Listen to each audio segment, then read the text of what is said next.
little note that we are recording this. So just a reminder that before we get into the presentation, for privacy reasons, I want to advise that the session is being recorded for future reference clarity as required. The recording will be stored on the Cost of Service Methodology Review webpage at www.saspower.com. It will remain in the site until it no longer serves a business purpose and/or has met its retention period. By staying in the Teams meeting, you are consenting to being recorded for the purposes outlined. So after this session, we will provide a link to the recording once it's downloaded and been saved.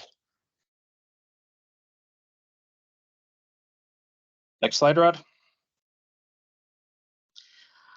So a land acknowledgement. So this meeting is hosted from the traditional territory of the Treaty 4 Nations and the home of the Métis. We make this acknowledgement in the spirit of reconciliation because we are all treaty people as we each make our homes in the traditional territory of the Indigenous people of Canada. And finally, for those of you who have participated in a SaskPower meeting in the past, you'll know that before we start any meeting with groups of 5 or more, we like to start it with a safety moment. So in this case, we're using a very timely one, just using electricity safety at home. A few of these are obvious, but just remember to turn off electricity at the breaker panel if a repair is needed. This is something that, again, is quite obvious, but is often easy to forget. Water and electricity don't mix. So if you ensure you don't plug anything in with wet hands or while standing on a wet floor. If you drop an electrical device in water while using it, shut off the power supply of your home's electrical panel before unplugging or retrieving this device. And never use power tools in wet conditions outside. With people plugging in their vehicles, this is also a pretty timely one. Replacing frayed extension cords. So inspect the extension cord regularly. When removing a cord from the socket, hold the plug, not the cord, and pulling on the cord can wear out the cord and increase risk of an electrical shock or fire. Finally, the use of correct bulbs and light fixtures and lamps. An example of this is using a 100-watt bulb for a lamp rated for a maximum of 60 watts will draw more power through the wires than it can safely handle. And again, just a couple thoughts on when to call an electrician. If you're having frequent problems with blowing fuses or tripping circuit breakers, if you have a tingling feeling when you touch an electrical appliance, if there's discolored or warm wall outlets or sparks coming from an outlet, if you see flickering or dimming lights, or lastly, a burning or rubbery smell coming from an appliance. So I think that's it for some of the introductory pieces. With that, I'm going to turn it over to Rod McCory, who's going to take us through a bit of an overview on what exactly the cost of service process involves. Thank you, Scott, and good afternoon, everybody. Thank you for joining us this afternoon. Just going to give a very brief overview of cost of service. We felt that this was important based on feedback from our initial kickoff meeting. We wanted to give a little bit of a brief overview as to what cost of service actually is. And of course, Alinkus is going to go into much more detail than this, but I thought it was a good idea just to give a brief overview. So the cost of service is a methodology used by SaskPower to allocate our assets, what we refer to as the rate base, and our expenses to each of our customer classes. We use methodologies commonly. This is a commonly used approach in the utility industry under the National Association of Regulatory Utility Commissioners, the manual that we use called NARUC. The majority of utilities use NARUC as a guideline for their approach to cost of service methodology. And the model works under the assumption that any increase in SaskPower's expenses are passed along to our customers, assuming that we can achieve our target ROE. If we're not allowed to pass through those expenses to customers, then we take a write down to net income and our return on equity is affected. Our cost of service model is regularly reviewed by independent consultants approximately every 5 years to ensure that we are in accordance with industry standards, and that's exactly what we're doing here in this session. And the cost of service model is based on the principle that each customer class should be allocated its fair share of the total cost to provide them with electrical service. And this is the principle of cost causality, which is something that you'll be hearing about a lot more this afternoon. It's the idea that customers who incur costs who incur a cost to be on the system are responsible for those costs. And so if we were to visualize what cost of service is, if we were to just take a look back and look at it, we really break everything down, our system down into four main functions: generation, transmission, distribution, and what we call administration or customer services. And from each of those functions, there's underneath each of those functions is a series of sub-functions. Now, not all of them are listed here because there's too many of them to put on a single presentation, but we break up the large functions into a smaller set of sub-functions, and this is used for rate design purposes. We want to break down our rate base and our expenses down to a level of granularity so that we can accurately design rates appropriately. So the idea behind this is that if we have a customer who is served at 230 kV, he's tapped off this 230 kV line, that customer should not incur any downstream costs associated with transformation to 138 or any radial lines. So that's the idea as to why we sub-function down. And then from there, we classify the costs as either energy related, demand related, or customer related. So you can see that our generation function is classified both to energy and demand. Transmission function is classified 100% to demand. Distribution is classified between demand and customer related costs, and then our administration or customer services costs are all 100% customer related. So you can already see, if you know a little bit about SaskPower's rate design methodology and how we charge customers for their power, we have a basic monthly charge, which recovers customer related costs, and we have an energy charge, which recovers energy related, and then a demand charge, which recovers demand related costs. And so the idea is how do we allocate these costs to our customers? So the allocation portion of this is quite simple. Once we've determined what the energy requirement or the energy revenue requirement is, we allocate that to customers based on the class energy plus a provision of losses or for losses. And for customer related costs, we allocate that based on the number of customers or a weighted number of customers. And for demand-related costs, we allocate it to customer classes based on the coincident peak, the class coincident peak, and a provision of losses. Now, a coincident peak, just as a reminder, a coincident peak is not necessarily the customer's maximum demand or the class's maximum demand. It's what the class's contribution was to our maximum peak. So if SaskPower hits a peak of 3,800 megawatts, it's whatever that class's contribution is to that peak. It's not necessarily their maximum peak. And one of the ways that we measure performance of our rates is we use what's called a revenue to revenue requirement ratio. And we use this to determine whether each class is contributing enough revenue to recover the cost of serving them. So it's a commonly used metric throughout the industry. It's sometimes referred to as a revenue to cost ratio. We refer to it as a revenue to revenue requirement ratio, and it's basically the revenue that we recover from a customer class divided by the revenue that we are required to recover from that class as determined by cost of service. So if you have a ratio of 1 or 100%, the class is paying its fair share. If you have a revenue to revenue requirement ratio that's less than 1, the class is receiving a subsidy from other classes. And if you have a revenue to revenue requirement that's greater than 1, you're providing a subsidy to other classes. And what's really important to understand about cost of service is that it is a zero-sum process. And it's been described in a lot of ways. I know that some people have described it as a waterbed. If you push down on one end of a waterbed, the other end has to come up.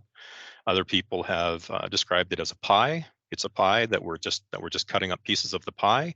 And if we give somebody a smaller piece of the pie, that means somebody else has to have a larger piece of the pie. So it's important to understand that any special rates that we provide to customer classes are paid for by all other customers. And that's the idea of the zero-sum process, that the pie is whatever the size of the pie is. And in order to remain whole, SaskPower has to allocate out pieces of that pie. So our position on revenue to revenue requirements is that we try to set our ratios within a target range of 0.95 to 1.05, or 95% to 105%. And we get asked why a lot. And one of the main reasons is it's utility standards. Just about every utility, especially in Canada, adheres to this range of 0.95 to 105. Some utilities have a little wider bandwidth. They go 0.9 to 1.1. So they have a little bit more a little bit of a wider bandwidth in terms of their ratios. But the range is established due to the inherent imperfections of allocating common costs and expenses to each customer class. And the idea is that even though we're using the most recent information that we have, cost of service is not a perfect process. So there are inherent imperfections in this. So the idea is that there's no material levels of cross-subsidization that are occurring within this range. So it's just a way to recognize the imperfections of cost of service methodology. It's kind of a standard deviation as well. If you're falling within this range, there's no demonstrable levels of cross-subsidization that are occurring. So just based on this last rate application that's going to be go into effect next month on April 1st, I thought I'd show you our target revenue to revenue requirement ratios are 0.98 to 102. That's traditionally where we've tried to line up our rates. Because of a lot of the things that have been going on, especially in the last couple of rate applications and changes to our industry, and with the rate redesign, we have been exercising a little bit more flexibility and kind of reverting more to the 0.95 to 105 range. So this is our target range here, 0.98 to 102, and you can see where the ratios are lining up as of April 1st, 2023, with the latest rate applications. So every class is certainly within that 0.95 to 105, and as soon as we are finished with our rate redesign exercise that we're currently undergoing, we're going to get back into this really tight bandwidth of 0.98 to 102. We're going to exceed industry standards and have some of the lowest levels of cross subsidization in Canada. So that is just a brief overview of cost of service. Are there any questions? If not, I'll turn it over to John and he can get going. Does anybody have any questions for me? No? Okay, John. Okay, pleasure to be here. Good to see, well, sort of see many of you again. Jerry, I think we've been having these kinds of chats since the 1990s, haven't we? When you were chair of the Manitoba board. So it's these discussions have been going on for many years, covering these topics, and well, everything's different across utilities. The basic concepts are the same. What I'm going to go through is covering some of the same ground as Rod covered, so you'll see a lot of familiarity there. The intent is to push the concepts a little bit further and to perhaps allow opportunity for questions that get more technical if you so wish. So we're starting with the project description and then get into the background of cost of service study concepts.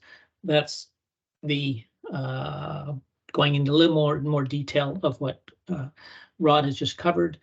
And then we're looking at methodology and preliminary linkage recommendations, which is getting into what our work and ultimately the report that you will see in a few weeks will be covering what we are particularly focusing on.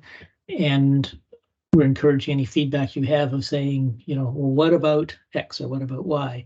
If you think there's something else than what I mentioned that requires a particular look. John, yes. John, I'm sorry to interrupt you. Somebody has raised their hand here. Oh yeah. Dwayne. Are we supposed to see your the presentation? Because all I'm seeing is all of the participants on my screen. Oh, you should and be able. I didn't see yours either, Rod. Oh, really? Did you share it? Yeah, it's shared on my screen. Is anybody else having this problem where they can't see it? I can see your PowerPoint. I have no problem. Okay, Okay, maybe I'll drop out and come back in. Thank you. okay. Maybe a setting on the device. Yeah, I can only see the agenda, so, Well, right now, the agenda is what's on the screen. okay, Yep, then yep. we're good. Okay, perfect. Is there anybody else who does not see the agenda but is seeing the participants? Okay, if not, we're okay. Okay. All right. Sorry, John. I'll let Okay. you go. Next slide.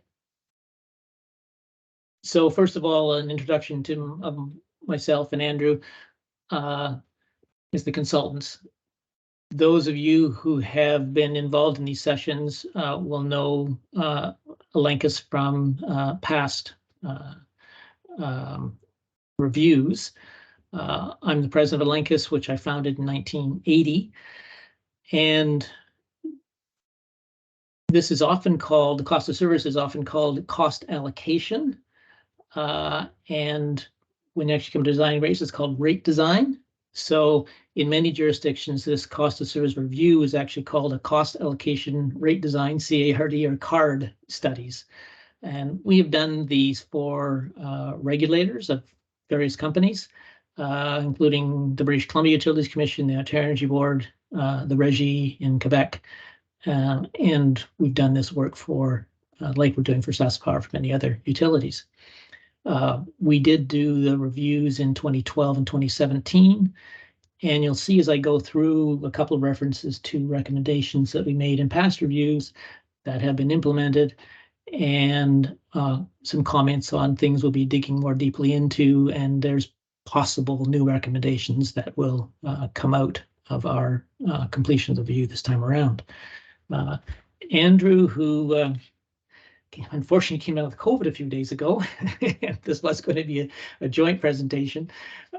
He is severely under the weather. He joined Allocation in 2016. He's particularly focused on the modeling and has done lots of cost allocation models. He may be able to make it in later in the day, but he was in a bit of a COVID fog yesterday, so I think he's probably not going to be joining us. Next slide, please. So the project description, that is our work. It's reviewing SaskPower's cost allocation methodology. I'm going to talk about this, but what we examine in doing that is go through the process that is used for cost allocation methodology, which is functionalization, classification, and allocation. 3 steps to the reviews before you get to the rate design stage. Part of what we're doing, as we have in the past, is doing updated survey of some Canadian and US utility practices to ensure that SaskPower is keeping up with the time, shall we say, of developments in cost allocation or cost of service studies. That will lead to recommendations if there's anything that we see that is a problem, or if it's just a matter of keeping up. We're due to deliver the draft report April 28th, which will be circulated. I forget, Rod, whether it's circulated at that day or whether there's a little bit of time for getting it posted on your website. You might, is it, so will people see it on the 28th? I believe the draft report that's for us to review for technical. I'm not sure if we're going to post the draft report, Scott.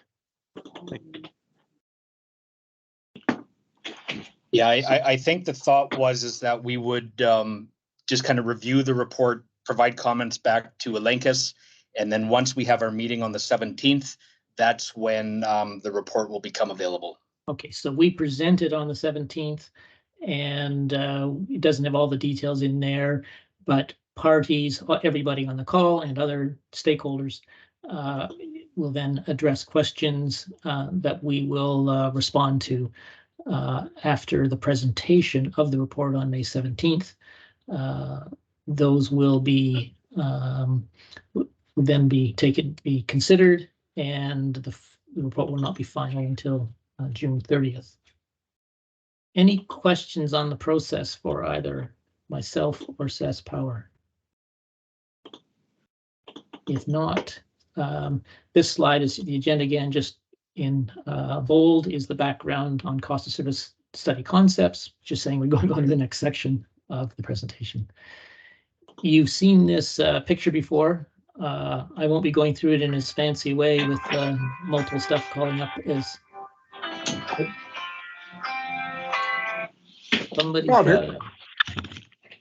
Okay. Hey, cool and smooth. How about yourself, Mark? Somebody's got their microphone on. Somebody has their microphone on. Just a moment.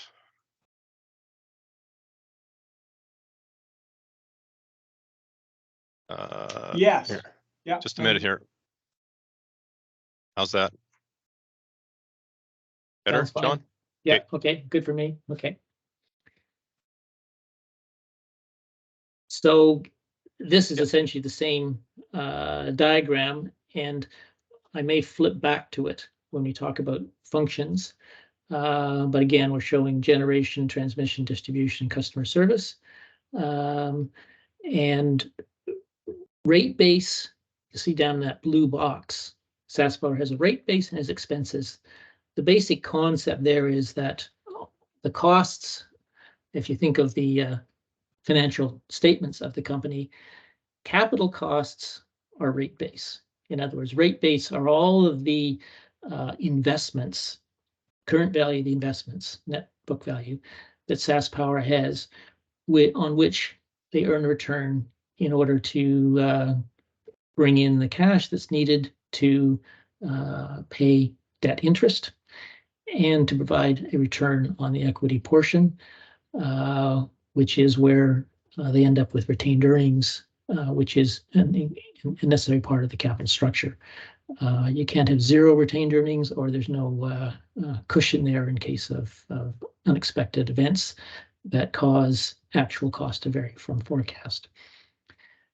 Expenses, as distinct from rate base, are the payments that SaskPower makes, which are straight current year. So salaries, certain materials, things that are not capitalized. Rate base is capitalized, expenses are not capitalized. That's the simple distinction between the two.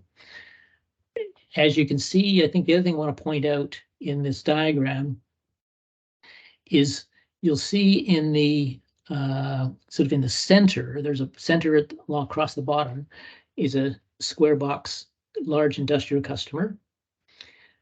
And you see it goes up to the line, which is a 72 kV radial lines. Those are part of the transmission function. You go to the very top, you see transmission function across the center there. So large industrial customers are actually fed off the transmission system. And as you move further to the right, small industrial, large commercial, farm, residential, small commercial, all of these other classes are fed from the distribution system. What that means is that large industrial customers pay their proportional share based on cost causality of the transmission system, but they do not use, they have no connection with the distribution system. Therefore, their costs, allocated costs, do not include the cost of the distribution system. They are caused by the customers connected to the distribution system. And so costs of the distribution system are allocated only to the customer classes that are connected to it.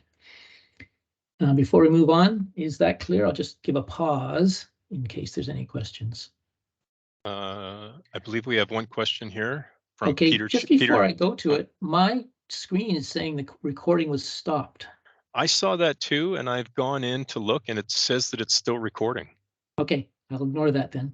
Okay. Okay. Hopefully it's still going. So there is a participant question. Yeah. There's somebody here from Peter Chan. Yeah, go ahead, Peter. Yes, thank you. My company taking most of the power from at the 138 kV, and we own our substation. So in the cost of service study, do you actually make another category before the large industrial customer who take the power at 72 kV? Because my company probably not should not be responsible for the cost in the 72 kV line related. Yeah, that's correct. This is just an example here. Sorry, John, if you don't mind. Yeah. We do have customers who are served at 138 kV. We have customers who are served at 230, and you're right. Those customers would be tapping off at an earlier point on this graph, so that they would only receive be responsible for costs to the left of wherever they're tapping off from, so they don't incur any downstream costs to the right. Yes, Perfect. there are other categories. Yeah. That's all. Thank you. Okay, so Sorry, yeah, John, we have one thanks more for that question. here. No, and that's good. Yeah. And yes, so that this is a simplification, and all of the different functions and sub-functions, each of them get separately treated through the cost allocation model, and as a result,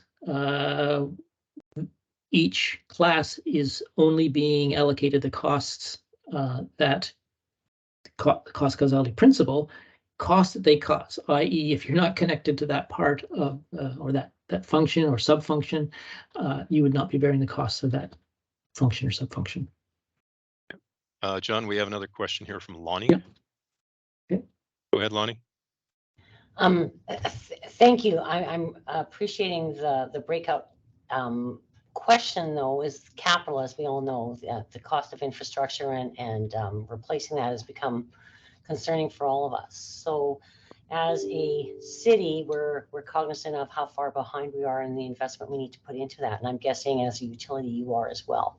So when I look at the rate base, which includes, you say current value of investments, and I look at the customer base, I'm that part of it, it would be interesting to see what that is in relation to the operating costs, as far as, in my opinion, what you're putting into investments and maintaining the grid, so to speak. Okay. What I'm going to do then is I'm going to take that under advisement to make sure, because we're not doing numbers today, okay? So I'll take that under advisement to make sure that in the report that you can see that, and you will, because rate base, those are the first breakdown is what is rate base, because it's treated differently in the model than expenses. So I will make sure, I'm sure it is, it always is, completely transparent to you. Okay, we're going through and today, though, I'm not giving you the numbers. I would have to take a few minutes to go off the side because we have not completed our review, and we're doing the methodology discussion today. Is that okay for now?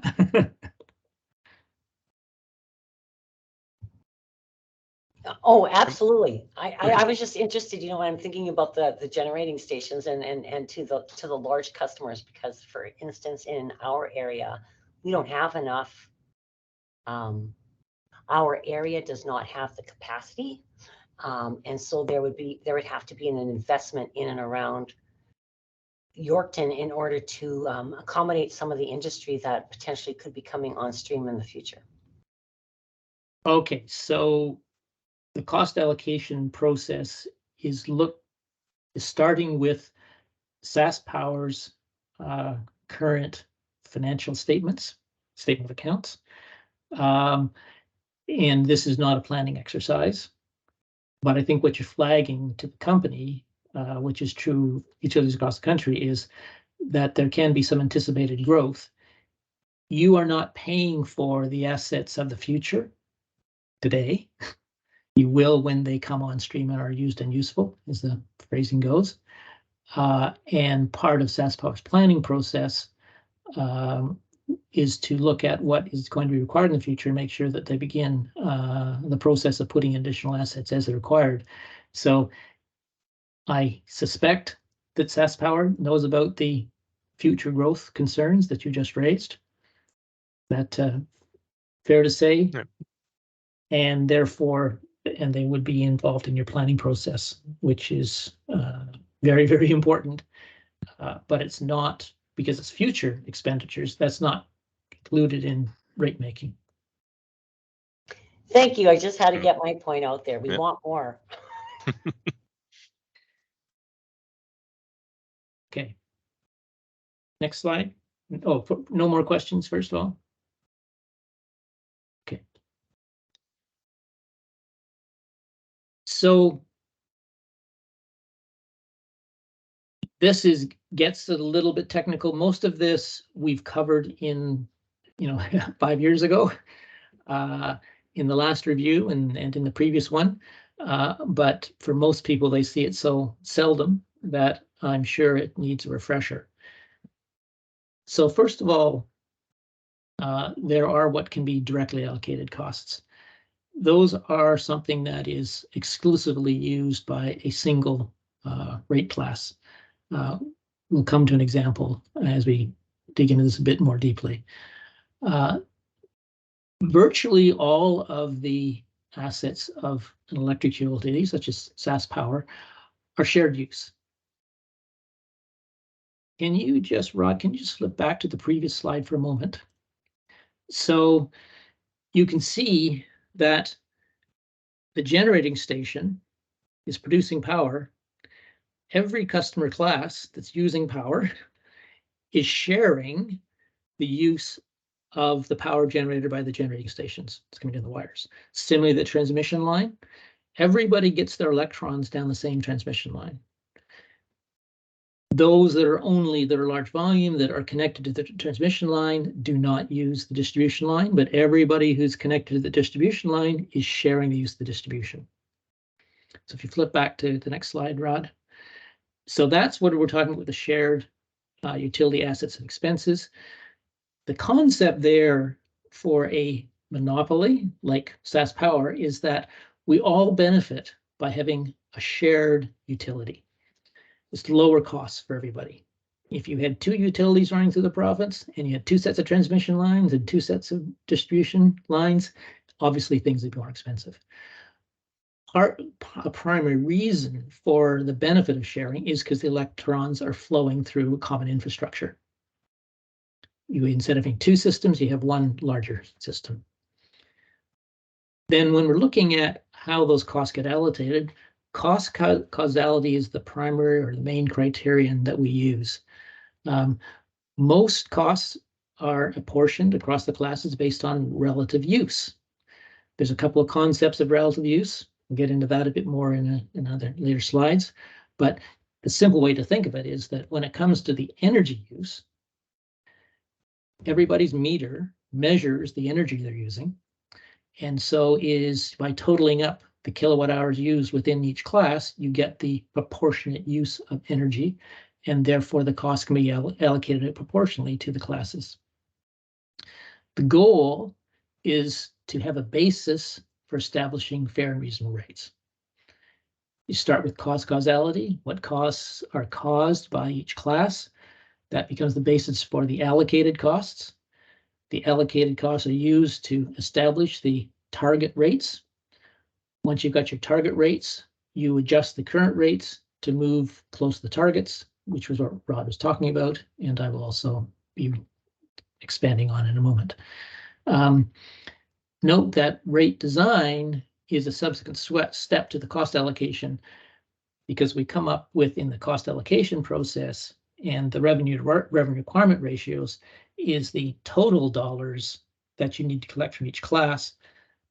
Those total dollars are collected through multiple charges. In part, it's a fixed monthly charge. In part, for some classes, it's demand charge. Demand charge based on demand. We'll expand on that to make sure it's clear as well. And for pretty much all classes, there's also a kilowatt hour charge, which is the energy charge. You okay there? And Rod, then we can move on. So now we get into some of the technical terminology in cost allocation or cost of service reviews, cost of service models. There's a 3-step methodology.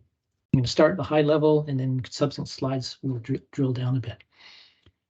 And this is done, Rod referred to the NERC, electricity cost allocation manual, and electric utility cost allocation model, I think it's fully called, which dates back to 1995. NERC is the American organization. I think all the Canadian regulators are members of it. So it is, I refer to it as the Bible for cost allocation.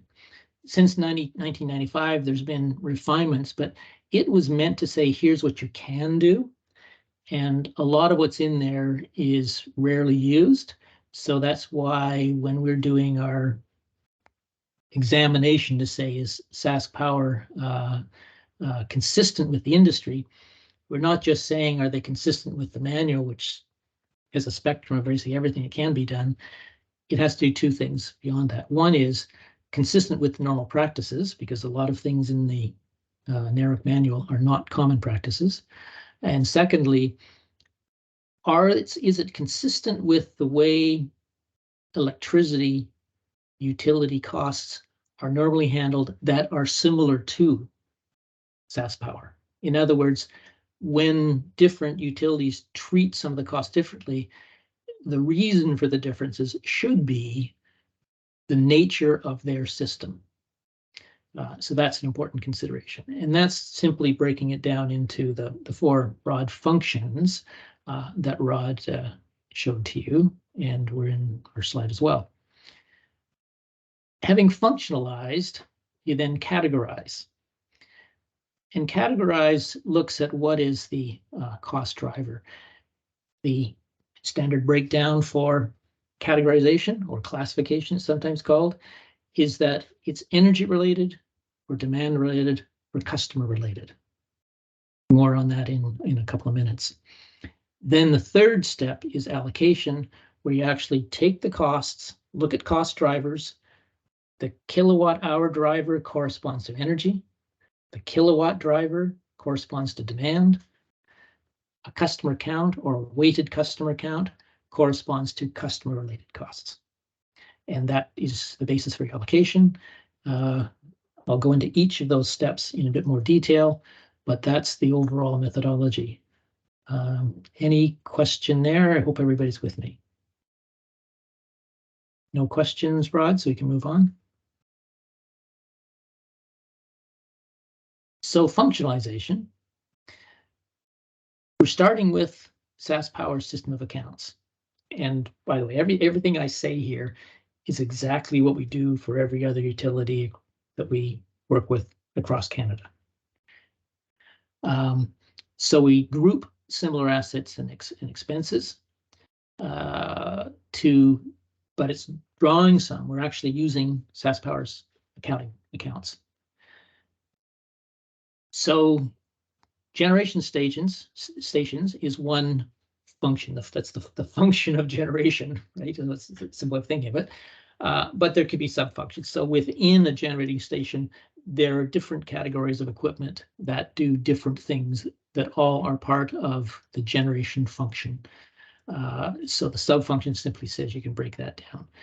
Transmission lines, basically the wires and towers or poles are all either transmission or distribution, and that's defined by voltage. In the other slides, it showed the voltage levels.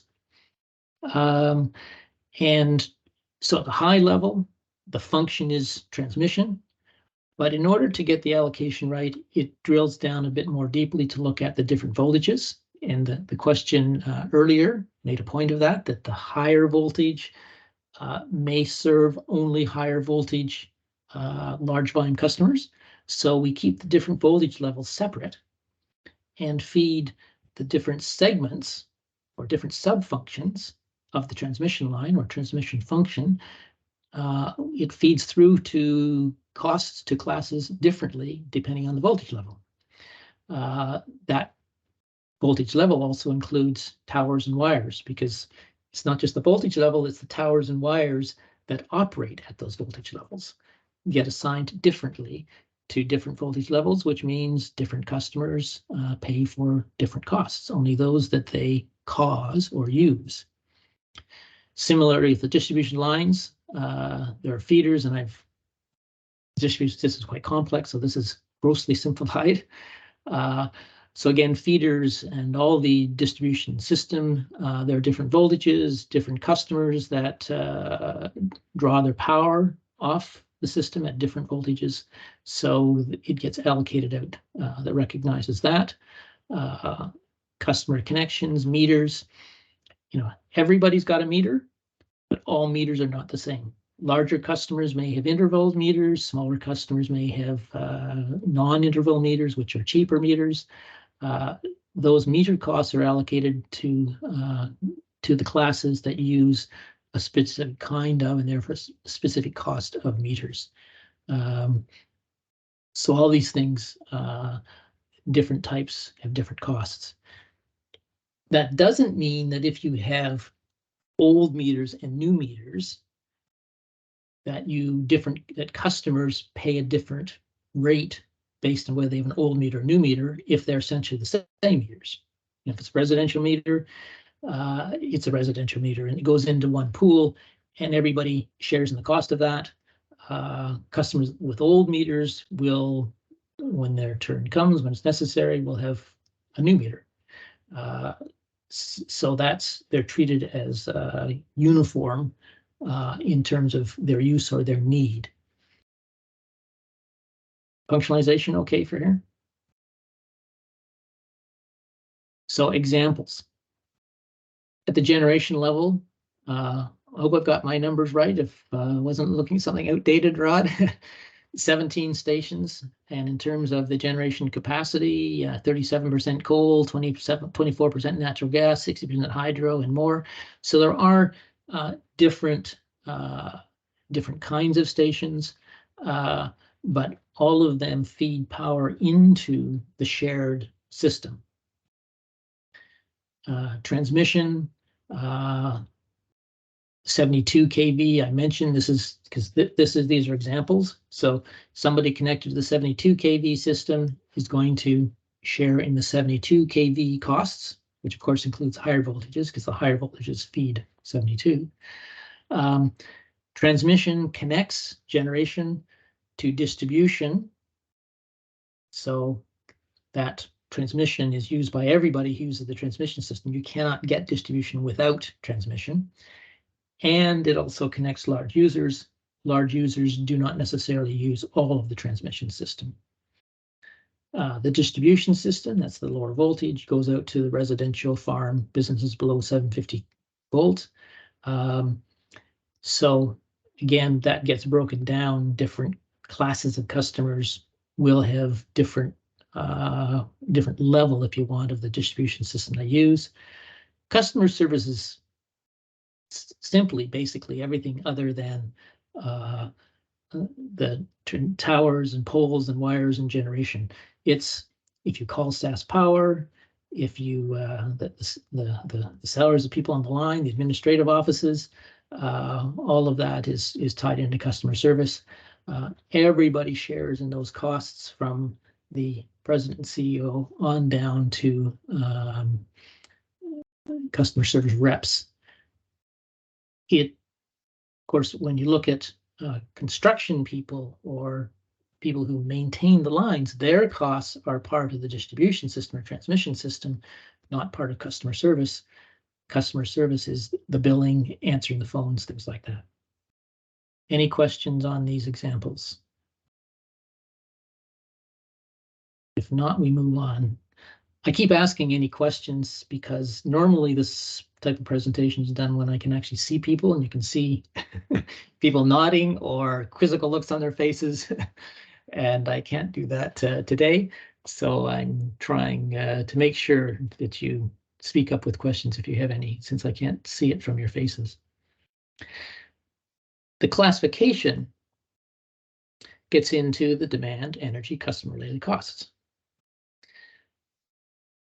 The demand related is a capacity function. So the thing that's probably people are more familiar with is a garden hose.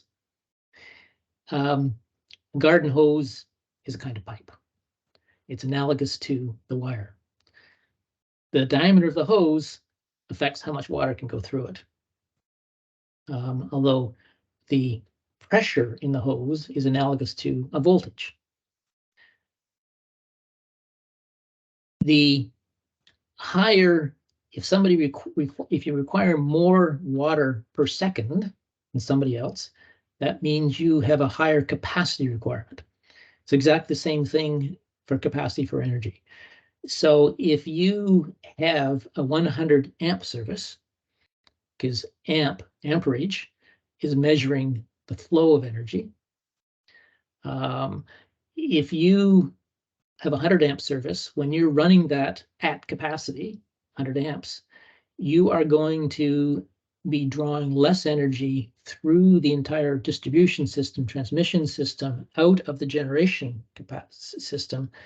You'll be drawing less than somebody who has a 200 amp service and is using that full amount. So the capacity is equivalent to a flow of water or flow of energy or flow of natural gas. And capacity is demand related because demand is a measure of your peak usage. That was referred to by earlier by Rod. And your demand is measured, and then that's grossed up on a class basis. So the capacity, a generating station each generating station has a capacity, the maximum energy that it can produce for the system. You put all the generating stations together, and you have a capacity of the generation resources of SAS power. Similarly, you have a capacity for the transmission system and a capacity for the distribution system. And the capacity is what demand can be accommodated. If demand exceeds capacity, you've got a problem. Energy related is sort of the cumulative flow. So if you've got your hose running, and if the hose has a capacity and you've got the pressure as high as it can go, and it can give you one liter per minute, in 60 minutes, you'll have 60 liters. Energy related is equivalent to the 60 liters of water.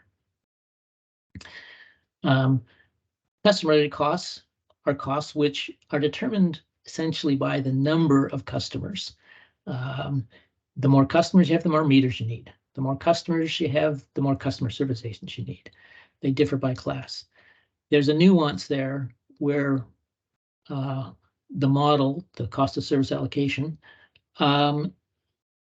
looks at weighted customers. So that comes into play where you say, okay, we're going to allocate meters out to the different classes.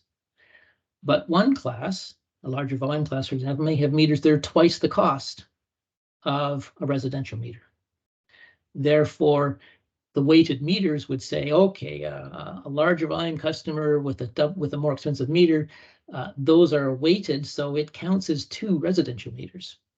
Whole concept here is to say, okay, you shouldn't be paying the average cost of meter. You should be paying the cost of the meters used by your class. And that's why these costs differ by class.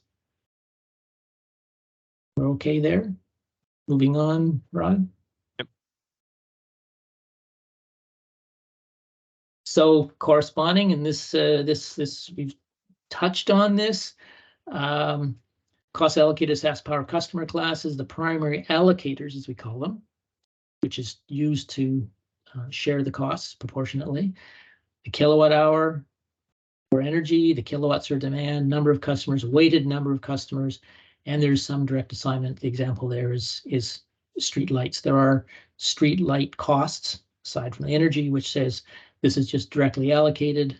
So you come up with an amount per street light.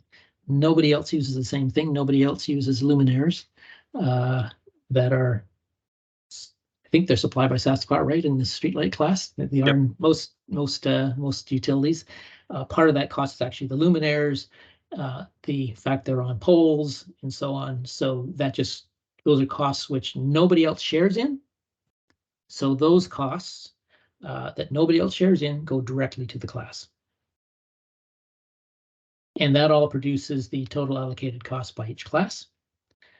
And I'm using the term costs. The technical term is the revenue requirement. I usually talk about costs because that's something that's non-electricity sector people understand costs. Well, what the hell is a revenue requirement? It's an expense. How can expense be revenue? Well, revenue requirement is the required revenue to cover the cost. So revenue requirement is identical to cost. So you compare those costs to the class revenues. Revenue over the revenue requirement or cost is the revenue to revenue requirement ratio. The results. So I've referred to them as cost ratios. That's just that's the more common reference across the country. I should have adapted to the revenue to revenue requirement ratio for here using my habits instead of the specifics. So this is common. All utilities identify that ratio, and that is the target. In some jurisdictions, and this is, as you probably know, Saskatchewan is a little bit unique in terms of having a rate review panel. Rate review panel does a review and recommends to government, and government makes the final decision. Other jurisdictions have a regulator who is essentially delegated the responsibility by their province to say yay or nay to a requested rate. Essentially the same regime, but a little bit different. Anyway, so on a jurisdiction-specific basis, there's a decision made of what to do about the target ratio. How much above 1 or below 1 is acceptable within the jurisdiction. The most extreme is, for particular reasons, is Ontario has had a ratio range of 80% to 120, although over the years it's become a little more complicated because it's different by class. Historically, Ontario had 370 or something distributors, reduced to 70, down to more like 60 now, I think. There was a lot of uncertainty around what a revenue cost ratio meant, how accurate it was, because everybody had different kinds of accounting methodologies, so they allowed a very large range. In other jurisdictions, it's 90 to 110 is I'll say double negative, not uncommon. But again, that's a matter of how much confidence you have in the actual allocated costs you're using to create your target ratio. When you think of it, because the actual sharing, it's a mathematically precise exercise to allocate the costs out. But a lot of those costs are allocated based on what we call peak demand. We'll get to that a bit more. And what's relevant is coincident peak demand. In other words, at the time that the utilities system is being used to its absolute peak, how much of that peak is every class using? We do not know. Nobody knows, because in some classes, like residential, we do not measure the actual demand that's taking place on an hour by hour or minute by minute basis. Therefore, it's a bit of an estimate.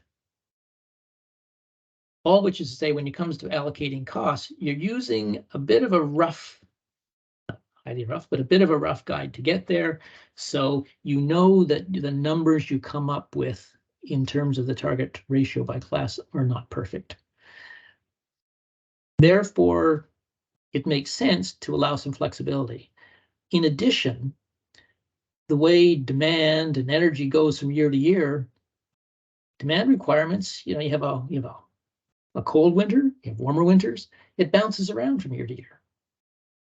If you were to react to every change on a year-by-year basis by saying, oh, gee, last year, this is what we actually had, we need to change our rates to get to 100, 1.00, based on last year's demand, that won't be the right rates for next year's demand. And you're setting rates on a forward-looking basis. So it is appropriate to have some flexibility where the intent is that a narrower range will keep you closer to 1. And what you're probably looking for is avoiding any serious deviations that take place year after year after year. So a cross subsidy in 1 year is, I wouldn't even call it a cross subsidy, it's a variance. But if it becomes large enough and persistent enough, then it is a cross subsidy and you adjust the rates. And that's exactly what SaskPower is doing. They've got the ratio of 95 to 105, but they're saying we're going to try to zero in on closer and closer, 98 to 102, as we can refine it. So that's in here. I've got the range of 95 to 105, which is the dominant consideration on a year-by-year basis. As Rod said, they're getting more precise, but caveat there is when the next year happens, the ratios may be in the 98 to 102 range, probably some of them will slip outside just because of the nature of the changes in demand. So using the range reduces volatility in rates. If you're reacting, you'd be bouncing rates up and down all the time to get back to 1. And it also means that if something does get out of whack, you avoid rate shock. In other words, if something were at 93% and you went to 100, that would imply a 7% increase for that class. Well, let's go more gradually. Let's avoid rate shock. Let's avoid big rate changes, and we'll just go to 95 and then gradually get ourselves up to 98 if that kind of deviation is persisting. John, Yep. I'm sorry to interrupt you here, but we do have a question here from Jonathan. Oh, yeah. Okay, thank you. Yeah, just a question on peak demand. Is there any consideration to the cost being associated back to the class group on the cause of the peak?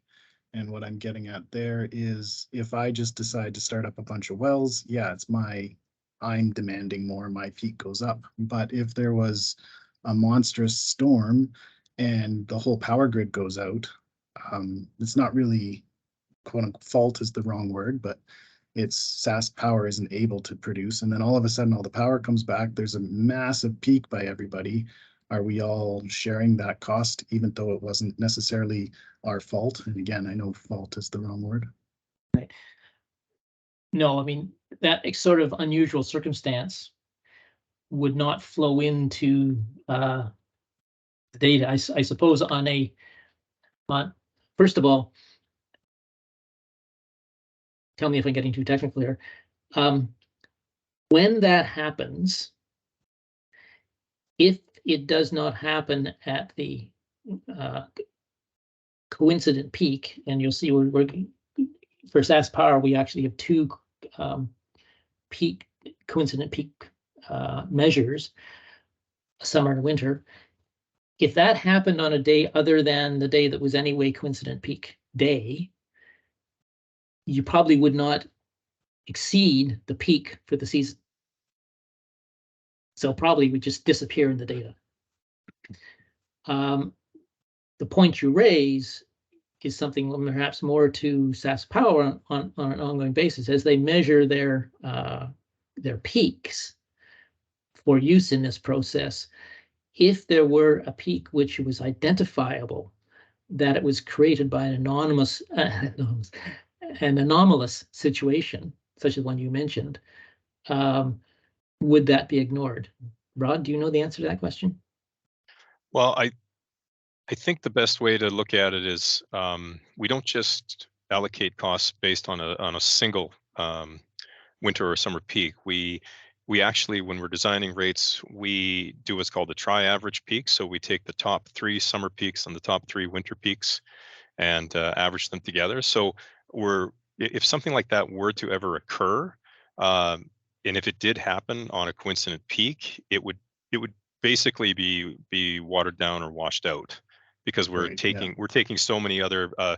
We don't want to just rely on allocating costs on a single incident. So we average the top 3 winter and the top 3 summer peaks together, and we do that over 5 years. So we really have a large sample size of data Right. to prevent that from happening. Yeah. Sure, thanks. Then the ratchet clause though is on the peak of every specific meter then though, right? Yeah, but so that's the difference between a coincident peak and a maximum peak. So a coincident peak is whatever your contribution is to our system peak, to our maximum peak. If we're peaking, whatever your contribution is, whereas your maximum peak is the maximum load you've drawn in a month or in a year, regardless of when it occurs. It doesn't have to be at the time of our peak. That's what you're ratcheted on, your maximum peak.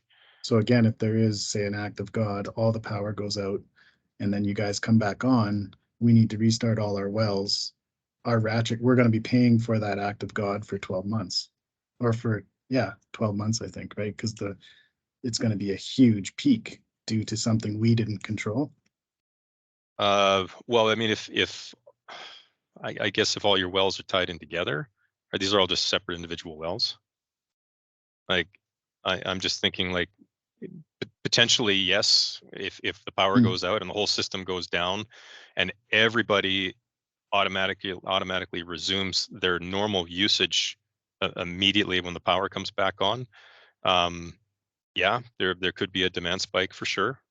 It's good to know, because then we would stagger our well starts. But anyways, thank you. Yes, yeah. Okay, so Rod, from a cost of service perspective, the issue is watered down and should have no effect. From a billing perspective, I think that final comment is key. Yes. You should watch the way you get started again, because that peak is going to be recorded. Yes, and exactly. If you spread it out, you're going to trigger less costs if you don't spread it out. Yeah, that's exactly it. If you activate all your wells all at once, yeah, you'll probably hit a major peak. But if you spread out, starting them up over time, then you'll be much better off. Okay. Is that fair? Then, yeah. To finish off this slide, the last point there is saying that once you decide on the revenue that you need to get from each class to be within the revenue to revenue requirement ratio of 95 to 105 or whatever, then you actually come up with a monthly charge per customer, the demand charge where relevant, and the energy charges, and that will generate the intended revenue or target the revenue needed to give you the target ratio, and that becomes your rate design. Rate design being the actual structure of the rate that you see on your bill. Next slide. So again, just for an understanding, we had from the past the 2015, it's called residential class load shape. Every customer class has a load shape. What this shows, which I think is I find interesting, I hope you do too. You'll see across the bottom the hours 1 to 24. Those are the 24 hours of the day. And this slide shows you two class load shapes. And if my memory serves me right in the notes, what it shows is the average for that class, residential class, for each hour of the day, to show how it differs through the day. This particular curve does not show different times of the year. Obviously, there's a lot of other factors which affect the load shape, but this gives you a sense. And there's two curves here so that you can see 2015 versus 2017. And 2017 is what's being used in the current cost of service model as a to help with the allocation. 2015 was previously used. It shows how little change there is in those curves. Within it, you can see the demand is essentially those lines. That's how much is being drawn on an hourly basis from the system. Therefore, the area under the peak is the energy. You sum up what's drawn each hour, and you end up with the total energy that's drawn in the day. Just like here's how much water is coming through a hose in the hour. You run that hose at different levels all through the day, then that's the amount of water you get in total. The peak is hour 18, which is the highest demand. Now, the highest demand for this class may not be the same as the system peak. The system peak is when you put all the classes together. When does the peak occur? It's probably around the same hour, but you look, for example, at 18 and 19, 6 o'clock, 7 o'clock, they're pretty close. It's possible that due to the demands of the other classes that the actual peak for the system as a whole is, it might be either of those hours, might even be off something beyond those hours. But this all makes sense. So that's, you're talking the first hour of the day. Demand is relatively low, but it gets even lower through the middle of the night. Sort of rising in the morning, going up, and peaks around 6 o'clock. Everybody comes home and turns on their electric stoves and open their refrigerators and turns on their lights. And it's sort of heavier use in the evening, dropping off as people go to bed. So it's that load shape is used to help with the breaking down of the costs, and we'll get to this between energy and demand. Load shape clear? Now I'm moving again to sort of part of the background. There are well-established principles. I've got evidence going in Alberta right now that is running through. Here are the Bond-Bright principles. You see there, Bond-Bright principles 61 to and second volume was published in 1988. This is sort of the economic Bible, if you want, as opposed to cost allocation. This is just the principles of rate making, and they're referred to as generally accepted rate making principles, and different regulators cast them differently, but as they work across the country, they just have different labels for covering the same things. Sometimes they combine close related concepts, such as Bond-Bright, as an economist, separates what's called static efficiency from dynamic efficiency. Some regulators say we care about efficiency, we're not breaking it down, that type of thing. Those are nuances in the theory. But as you can see, these principles that Bond-Bright called attributes of a sound rate structure, which he revised in 88 compared to 61, although actually he died before the 88 was published, had two co-authors, so it's a joint update, but that has been the foundation of what constitutes a sound rate structure. And there's 3 categories of attributes. So these are all things that are important to consider when you're establishing rates. Revenue-related attributes, which basically says it has to produce the revenue that is necessary for the company to survive, have the income it needs to make investments, to attract capital, and so on. Then there are cost-related attributes. So and I'm just in my notes here, flipping through, and if anybody wants details, revenue-related, in addition to yielding the necessary revenue requirement, it should provide a stable revenue. Again, this is part of the company focus, but also produce rates that are relatively stable. I mean, what regulators want to avoid, based on these principles, is you don't want rates going up by 10% one year and down by 10% the next year. You want to keep them stable over time. There are cost-related attributes. So if we're looking from the cost side, you want to make sure your rates encourage efficient use of electricity. So for example, if you had only a demand charge,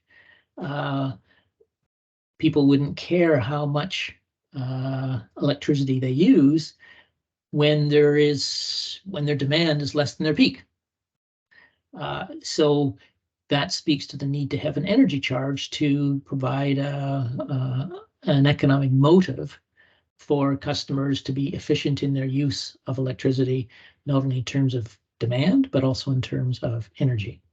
That includes issues of fairness as well. And bond rate talks about avoiding undue discrimination or excessive cross subsidies. Those are sort of being fair to all the different customer classes. And the practical it is, you got to have something that's not so complicated that nobody knows what they're paying, why they're paying it. So you're looking for simplicity and certainty and convenience in payment, and hopefully you've got something that isn't controversial. So the foundation of cost of service methodologies across the country and internationally is a well-established set of principles. And that's the essence of what they are. In our reports, we always go through more detail than most people ever want in terms of those principles. It's there if you want it. When the report is available, if you're interested, take a look. If you're not, skip over that section. This slide may be all you need to know. Now, SAS Power has its version of principles, which were originally based on bond rate. You'll see there are 6 principles. That's a consolidation of the bond rate principles. Bond rate listed 10. So, for example, economic efficiency includes dynamic and static efficiency. Conservation of resources is tied in. So these are different labeling, but it covers all the principles that bond rate laid out in 1988.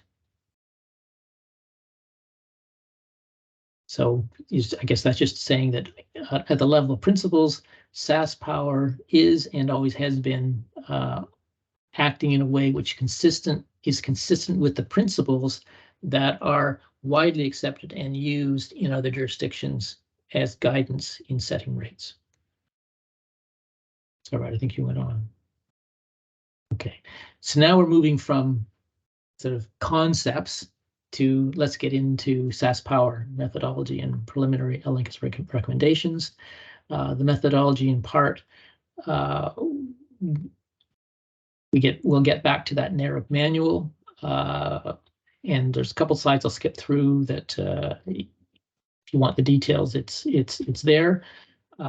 So this is not strictly what SAS Power is doing, but it's getting down into the way the model works. For our review, as mentioned, we will be surveying other jurisdictions. I'm not going to be walking through that today. That's for the report. We are reviewing the model and the documentation. That's well underway to compare it with any changes that have happened since last time. But also then that gets linked to the survey of other jurisdictions to say, are there any changes that considerations you're given to based on evolving practices in the industry? Having looked at other jurisdictions and reviewed the model, there's then exchange of information with SAS Power. They may know some things that have happened and changed that we're not aware of. That exchange of information has already begun, not completed. And so we do not work in isolation.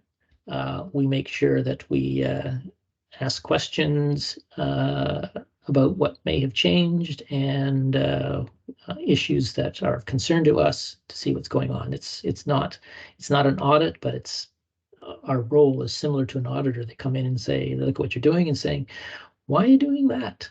Explain that to us. And as you've seen in past reviews, sometimes that leads to us making recommendations, which I think SAS Power has always accepted our recommendations in the past, or it may lead to, oh, now we understand, that's fine. So we compare with past practice based on the survey. Utilities surveyed, here's the survey sample. As we go through it, if there's any problems with it or we think there's something else that's more relevant, it's possible that we will tweak that list to make sure that what we've got is a survey that's representative and are good comparators.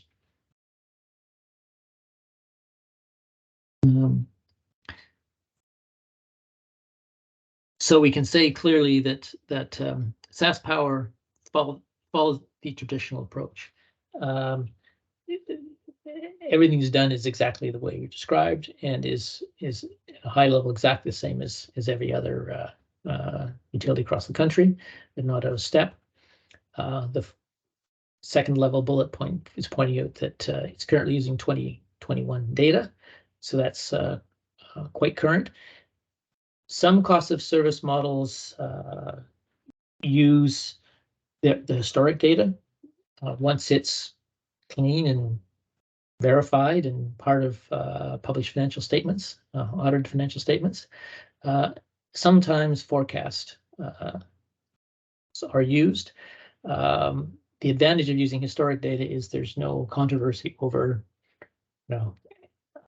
whether the numbers are right or not. They're audited. That's actually what's happened. So using the historical data is not universal, but certainly is credible and I think a good thing. You'll see there in terms of what's been documented in the past and will be here as well is the NARIC manual, which is fully cited there.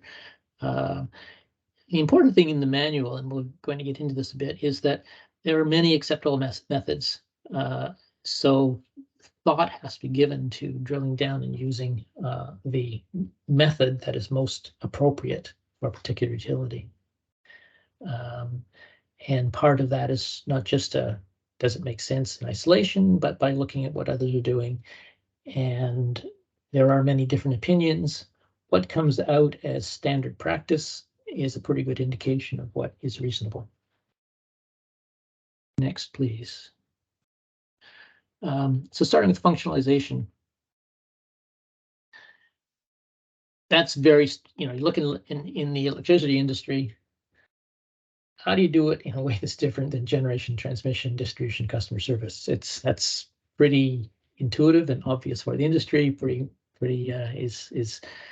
I think we deal with cost allocation models in most Canadian jurisdictions, and they all stick to this, and all the ones we survey,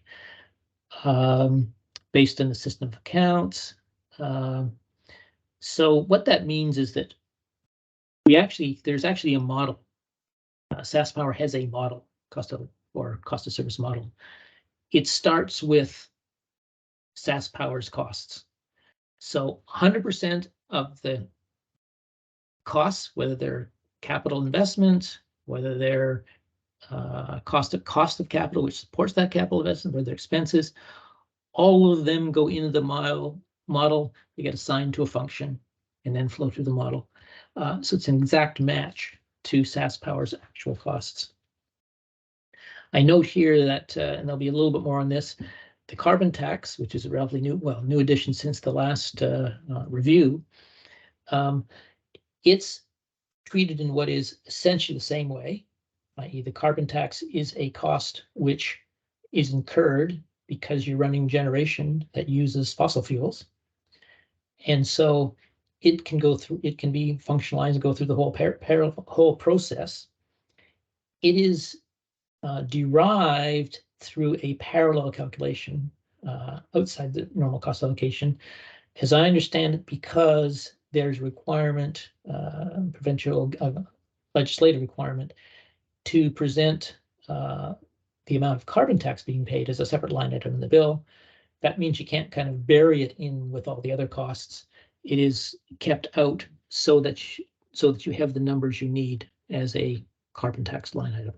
If I said that correctly, Rod? Yep, that's correct, John. Okay. And we'll refer to that a little bit more, but it's the first time that we at Elenchus have reviewed a a cost allocation model. No, that's not quite true. It's only the last couple of years, I guess, have we seen some cost allocation models that include the carbon tax. There are different ways of treating it, but all methods used have the same end result, i.e. impact on customer bills, as this SAS power method, which is parallel. Others do vary it. That's really comes down to a matter of government policy. Do you want the carbon tax visible or not visible? But the way it flows through in the end is essentially the same. The functionalization approach is standard. One thing we're looking at is that SAS Power, like everybody else in Canada except for Manitoba Hydro, for rate setting purposes, has moved to IFRS. Manitoba is sort of split for financial reporting. It's IFRS, but it's not there for rate setting yet. IFRS is increased componentization. That means that everything's broken down in more detail. Probably that has no impact on the functionalization. I mean, you're not going to move something from generation to transmission. But at a sub-function level, we want to check and make sure that we're comfortable that because of IFRS and the changes in the accounting system, has that created an opportunity for more precision in the cost allocation process. As far as I know, nobody has modified their cost of service models to have increased componentization. What's done for financial accounting purposes is much more componentized than would make sense for a cost allocation model. But we are addressing that to make sure we're comfortable that there's not something that would make sense to change there. Classification allocation methods, they're sort of combined. We'll see why. They're separate steps, but the concepts link. The one area that is difficult, first line, is generation costs. When you build a generation plant, are you building the capacity to generate? i.e., the plant has a maximum output, so if you built it to meet demand, or are you producing it to generate an amount of energy over the year to meet the energy requirement? So different jurisdictions, different companies split the costs of generation facilities that are related to capacity and energy differently. Some energy costs, like fuel costs, are clearly energy. So how is fuel consumption caused? It's by the amount of energy you produce. But when you think of the plant itself, there's been over many, many decades, there's been debate, are you building capacity, building energy? And what I'm going to skip through is some stuff that'll probably put you to sleep on. Here's what the NARIC manual says about the splits. There are many different possibilities. I'll go through those very quickly just to make the point that there's a lot of possibilities. And we'll get into SAS Power's approach, which is pretty standard. There's a couple different things that are commonly used, but it's particularly for the system, it's an appropriate way to approach it. Transmission. The standard approach is that you're building for capacity. You're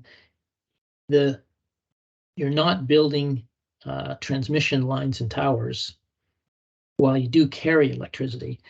The amount of money you have to spend on the transmission system is driven essentially by the peak demand, the coincident peak demand, and therefore you design it from an engineering perspective, you design it to meet capacity.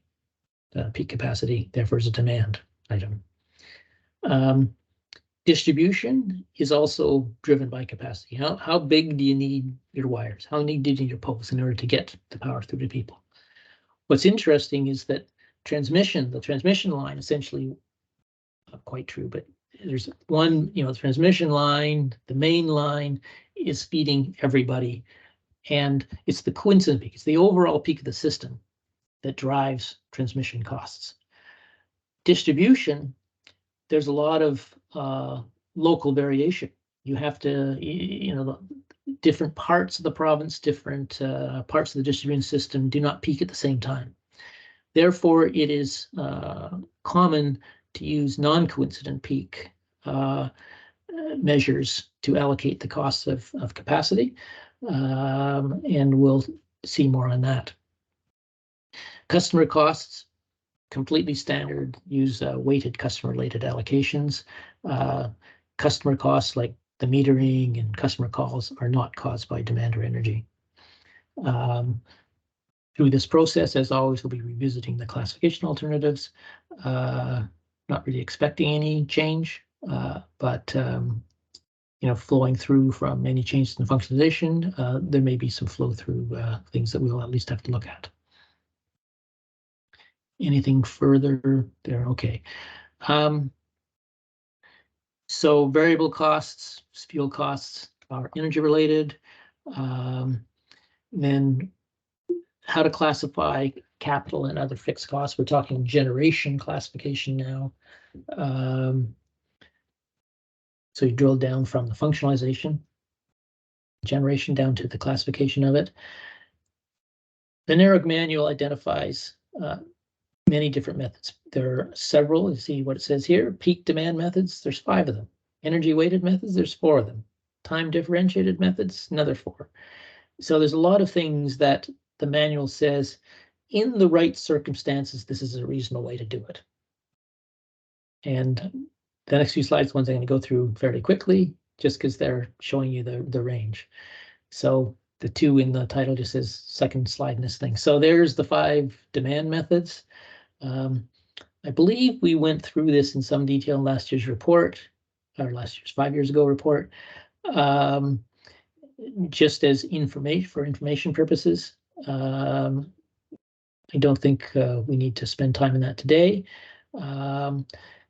But those peak demand methods, they take conceptually and say, oh, if you are building your generating stations to have to meet the peak, that are demand related, then these peak demand methods would clearly be appropriate ways to allocate those generation costs through the classification methodology. Next slide, please. Going to the bottom, energy weighted methods, there's the 4 there. And average in excess is a common one.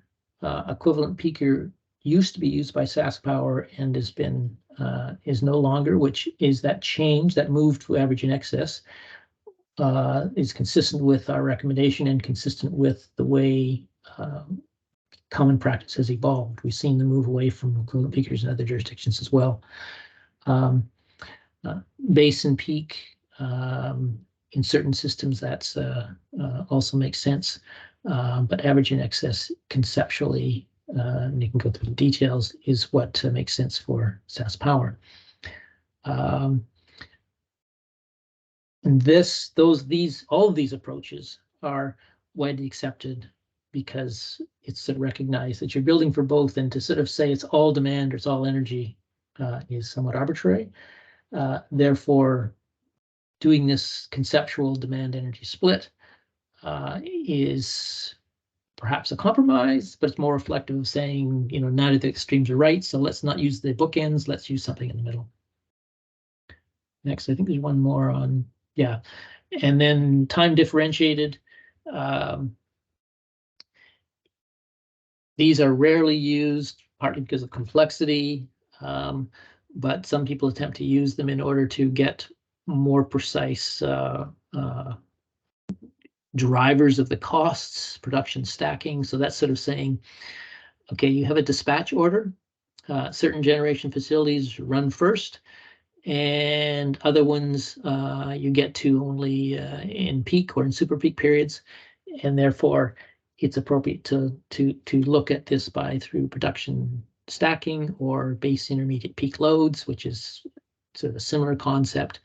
Loss of load probability is something which I have to go back to my old engineering days in order to even understand it, but it looks at the system of amount that's a production cost related.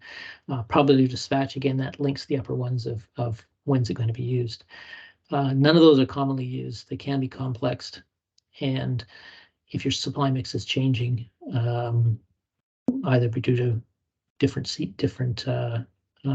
years or different generation facilities, it can cause some serious fluctuations from year to year in terms of how your costs get allocated. So that's a quick run through of, there's lots of options. Any question before you get into SaskPower's approach? No, okay, so that next slide, Ron's had. So SaskPower uses average and excess. It determines energy related, and so there's a split, which says what's the average demand, and the concept is that average demand, is you take the total demand through the year, divide by the number of hours, come up with average demand. If that's the way, if the system is being used exactly the same every hour, that amount of generation would be required just to meet the energy requirement. So the average is a way of defining what the energy is that you need out of the generation plants. And excess is, okay, when you take your peak compared to the average, that's how much more capacity you've got in the generation plants in order to meet demand, which is above average. To me, that's a very logical way of splitting the energy-related and capacity-related generation costs. And then the energy-related generation costs can get allocated in the base of energy, i.e. the megawatt hours, or feeding down to customers the kilowatt hours of use. And the demand-related generation is driven by demand. We had a very interesting discovery with SaskPower as we're looking at their peak periods. They had, which uses a 2CP, 2 instant peak method, and said, well, when you look at demand, there's actually a winter peak is, significantly higher than the summer peak. But again, with talking to engineers and going back to my engineering days, wait a second now, the wires, the electricity come over, actually have less capacity in the summer when it's warm. And as it turned out, the summer peak demand was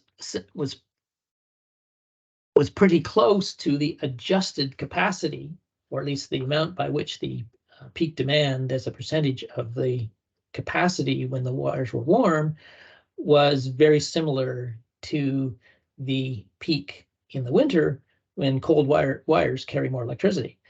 So the logic of the 2CP, 2 coincident peak, is to try to capture the sense that, well, okay, depending on the weather in the year, and I think climate change is particularly important here, and the amount of air conditioning load and things like that, both of those peaks are relevant to maintaining the integrity of the system. So it's operationally, there's 2 peak periods. Those are used to allocate costs. And as Rod mentioned, it's not just one number for each season. It's, I don't have my notes in front of me, Rod, remind me, I think it's 5 years and 3 peak days in each of those. Yeah, that's correct. So there's actually 15 incidents, if you want, of coincident that go into determining those peaks. So it's kind of a normal or averaging peak, if you want, but it shows what the again, look at the cost causality, kind of how are the costs being caused in peaking on the capacity of the generation system. Okay.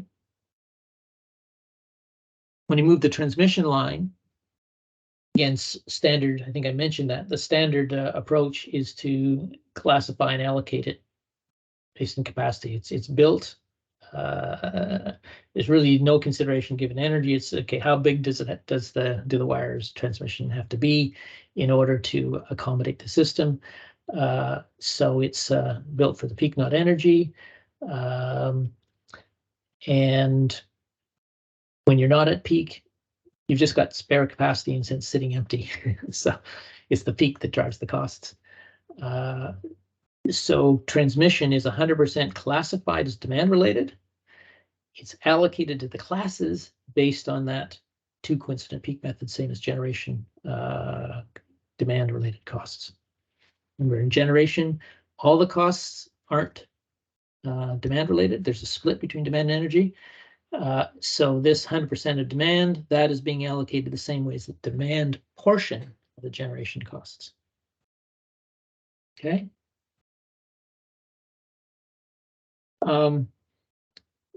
We'll document the main methodologies around distribution as well. Minimum system method for classification. There are 2 or 3 methods, zero intercept, minimum system type of things that, they're all, it's very, very technical, and they both have advocates who say conceptually my way is better than the other way. From my perspective, it's angels dancing ahead of a pin. I mean, they're just conceptual differences, and both are reasonable arguments. But it's all how you break it down between customer-related costs and sub-transmission, just sort of and cost is almost arbitrary. Your distribution system has to have wires going to every house. So part of it is based on customers, and here it has weighted customer numbers, as power uses, and customer related and customer count. Different weightings and different customer counts are used for different types of distribution assets. The weighting is there to say, when you count customers causing some of these distribution costs, in some cases, it's just a straight, the number of customers determine the category of costs. In some cases, different classes, a customer causes different costs. My example was meters, maybe different in different classes. Sub-transmission it's within the distribution system, but it's kind of like transmission, i.e. Everybody's using it. So 2CP, which is coincident peak. The NCP is when you get further away from the transmission line, it starts becoming more responsive to the localized demand. And so using non-coincident peak. So it's the peak of individual classes spread across different months. We're not sort of back to this 2-season thing. You use a different method which spreads it out more and recognizes that we're not all causing demand on all of the distribution system at the same time. The minimum system method basically says, if we're talking about the pure customer costs of those poles and wires of the distribution system, what would you incur to just connect everybody? That's the minimum system. And then everything above that is to meet demand, either whether it's a 2CP or an NCP. Next. Referred to the carbon tax. It's unique in the cost of calcium perspective, particularly for Saskatchewan, but only because it's tracked separately to come up with the number pulled out of the cost allocation model. It is caused by generation, so that's the functionalization. The classification, essentially, it's an adder to the fuel cost. If you use no fuel, you have no carbon tax. So it's also an energy related cost caused by coal and natural gas production. So it's essentially a markup on fuel. One could do that within the model, but you wouldn't have a separately tracked result. So it's done as a separate tracking process that produces the same result. So the end result is the same as if it was an all-in fuel cost. And in some other jurisdictions, they view it as that. And as I say, it's as I've mentioned a couple times, it's done to get the parallel allocation to get a transparent line item. Next, we're getting close, aren't we? John, just before you leave, Hi, Jerry. Excuse me, Jerry Forrest speaking. I think it's important to remind the customers, especially the large use customers, that the dispatchable rule that SaskPower uses in order to dispatch energy at the time it is needed includes the cost of the carbon tax, so that the lowest cost, including carbon tax, is the one that first comes onto the system to supply the demand. It's just an important reminder that while the carbon tax is then incidentally changed or different ways managed in SaskPower versus others, but at the end of the day, the dispatchable rules are the same. Yeah, thank you for raising that. And yes, so inside the cost allocation model, you can separate it, makes no difference. From a dispatch model perspective, you have to have them combined. Otherwise, you'd be dispatching. You could dispatch something with low carbon cost behind something which has a high carbon cost. So you've got, for dispatch purposes, it's an all-in thing, right? So that's a good point. And yes, it's important that customers understand that SaskPower is dispatching so as to minimize costs. Having done that dispatch, it does a calculation which then produces the carbon costs which get allocated out in the cost allocation model, and dispatch is irrelevant in cost allocation. John, we have a question here. Oh yeah, Davis. Yeah, it's just Tavis here on the token of carbon tax. Now, I'm assuming that's federally outlined percentages factored in, and you guys are just passing that along to us.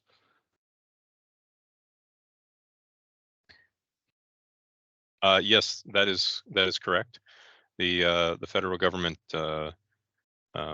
sets the price and sets the threshold levels for us, and it is simply treated as a pass through to customers. Yeah, and there's no actual measure of the carbon being produced. So you say that it's the dollars. What's important there is the dollars that are being passed through are the actual dollars that SaskPower is incurring, right? Yes. And the way that dollar amount comes up is as the questioner described, that it's by federally mandated carbon for coal and natural gas, which are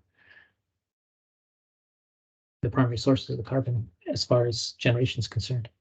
Yeah, and your dollars or percentages that you outlined there at the beginning stages of your slides was percentage of hydro, coal as well as natural gas. Now that's an average of seasons, because of course our input or import, I suppose, from the neighboring provinces would vary season by season. Now that's factored into that as well. Those percentages, my recollection is I used capacity, so it's I think it's sort of how much the boilerplate rating of the units, right? Yeah. So it's the capacity, what they can produce, just to give it relative scale. Now, of course, dispatch, because of dispatch differences, the actual production of energy would not be the same as that, because some plants run, the lower marginal cost plants, for example, if you're not incurring fuel costs on a production basis, it's cheap. Then the next step is, prior to carbon tax, generally coal would be cheaper than natural gas to run a coal-fired plant. So coal would then get dispatched ahead of natural gas, and natural gas tends to be peaking plants. Carbon tax has adjusted those costs a bit, but I'm not sure your numbers, Rod, but I'm sure the carbon tax has not flipped that to make you, although natural gas produces less carbon than coal, I don't think that's made natural gas with the carbon tax cheaper than coal. Is that correct? I may have to refer to Scott on this one, but I believe there was a time last year when natural gas prices spiked to a level where that price of fuel combined with the carbon tax actually made coal a cheaper alternative for us. Is that correct, Scott? That is correct, and unfortunately, yeah, as many of us know, we have seen those natural gas prices come back down. So we've kind of seen the switch back to the cheapest alternative being natural gas generation, including the impact of the carbon tax. Okay, so it bounces around, and what, from a cost allocation perspective, you don't care about that, how it's produced. We just care about the dollars to pay for it.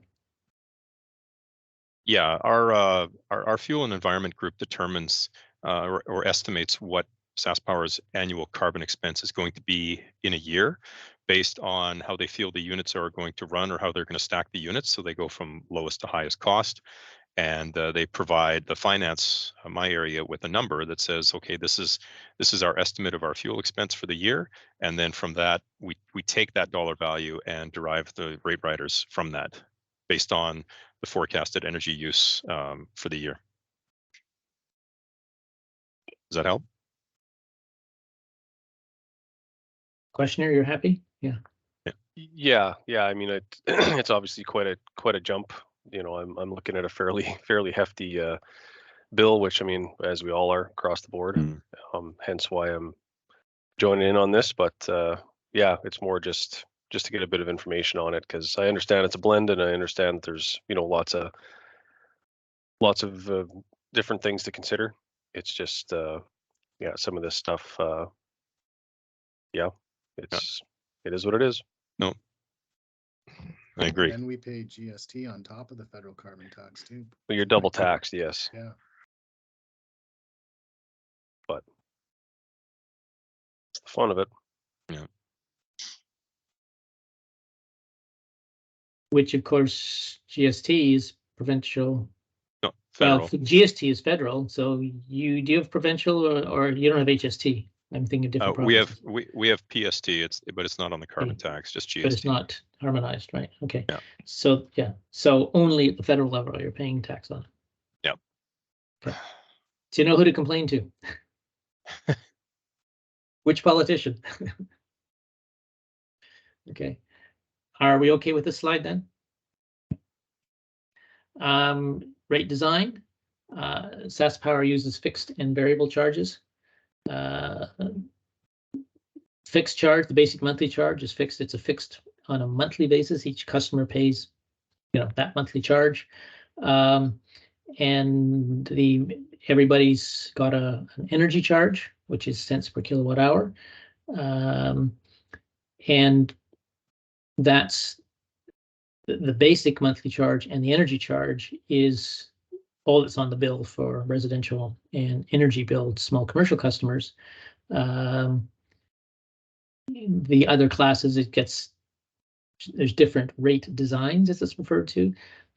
Diesel supplied customers have monthly charge and inclining energy rate, which goes up, which means as you use more, the actual cost per kilowatt hour goes up. Farms and large commercial customers have demand meters. I referred to before that everybody has a demand, right? But not all customers are metered for the amount of demand. And if you're not metering a customer to see what their peak usage is within a month or within the year, you can't bill them on the basis of demand if you're not measuring their demand. So as you get to customers with demand meters, then they can have the basic charge, a demand rate, and above 50 kVA per month is when they get into having what are called interval meters, which measure demand. And then there's an energy rate. And for farms and large commercial, it declines once the demand rate is applied. Because in effect, you're recovering when you don't have a demand meter, you're recovering demand charges in the energy rate. It's sort of a proxy for demand. Larger customers with a monthly charge and that demand charge, the energy charge, which is more directly reflective of the way we allocate costs, because we can, for them, allocate out fairly clearly. Here's what the demand-related costs, set the demand charge on that basis. Here are the energy-related costs, set the energy charge on that basis, and here's the monthly charge based on the customer-related costs. Okay. For those of you who have been following this over the past decade, you've heard reference to the Berry correction, used since 2000. Essentially, without interval meters, you don't know what a class's coincident peak demand is. And so the company, SaskPower, has since 2000 was trying to make a correction for the fact that it couldn't identify coincident peak. And the concept there was, if there's high demand, i.e. fairly constant throughout the year, you're probably going to have more coincidence with peak demand. And so it's an adjustment it was an adjustment to be a proxy for not being able to measure coincident peak. And starting in 2022, recently, it's being phased out. The Berry correction was imperfect, put it that way, and it produced a high price signal, higher energy price, which was a false price signal. And what essentially said was, even though the customers were not causing costs based on the amount of energy they're using, the Berry correction overstated that. They had a high energy rate, which said you will save money if you self-generate. But the amount of money they could save was more than the revenue from the energy charge. Sorry, the amount they would save through the energy charge was more than the causal costs, causal energy-related costs, and therefore the loss of revenue was significantly higher than the reduction in costs if you self-generate, which created an anomaly that across jurisdictions is a challenge for all utilities, and everybody's finding ways to get rid of this of an artificial signal, sometimes just because demand charges are collected in terms of the energy charge. So electricity markets are changing, have been. The industry has been reacting to that. And in the case of SaskPower, it's a phasing out of the Berry correction. And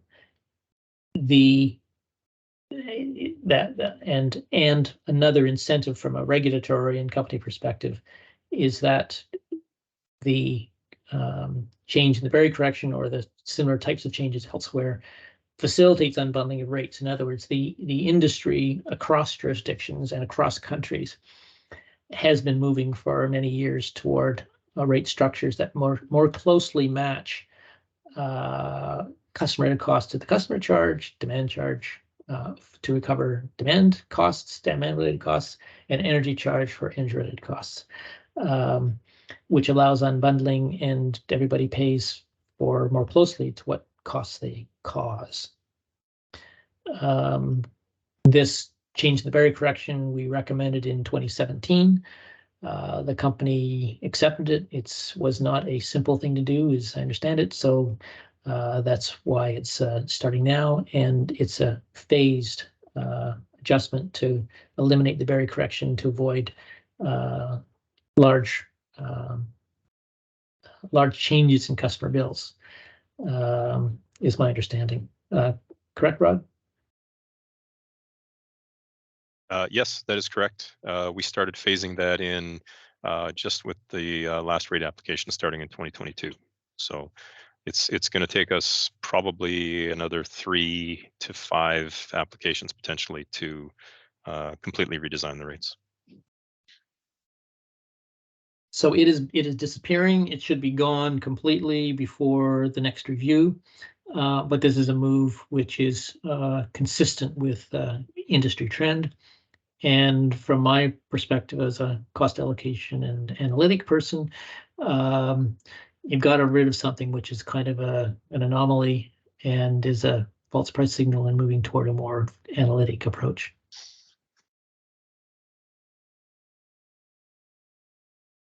Okay.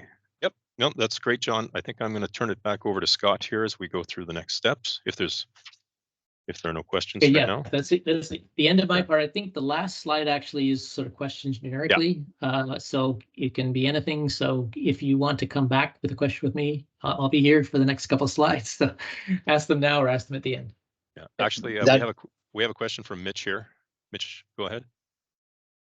Yeah, just wondering if you could comment on how you're allocating demand for how you're allocating demand to customers that you don't know the demand at Coincident Peak.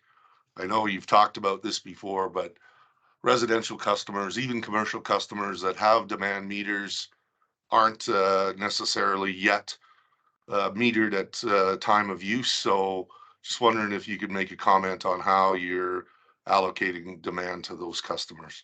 Yeah. Rod, can you just I can handle get that back one. to, or well, I think it's helpful if you go back to slide 14, that curve. 14?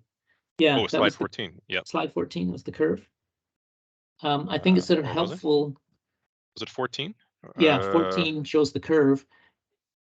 Just a minute. I think I may a little bit different here. There we go. Oh, there. Okay. Oh, yeah. Because sorry, it was 14 of mine. Yours 25, right? So let me lead into you, Rod. I mean, first of all, these curves are residential curves based on a sample.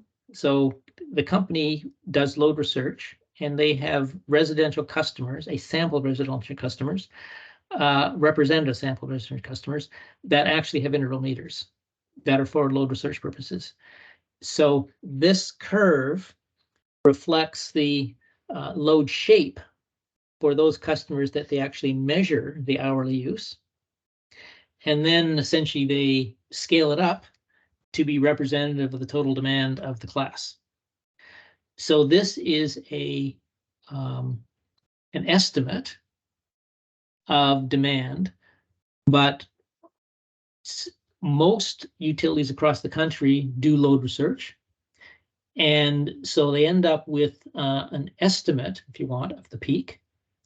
But it's not just sort of a number pulled out of the air. It's based on a good understanding of what customers use, because that load research, which is measuring a random sample. It's like doing a survey, an opinion survey, except this is a data survey. It's a survey of a random sample of customers to come up with the shape, and that shape, to the extent that it accurately reflects everybody's use, this load shape you see here, which is used as the indication of demand, is going to be pretty accurate.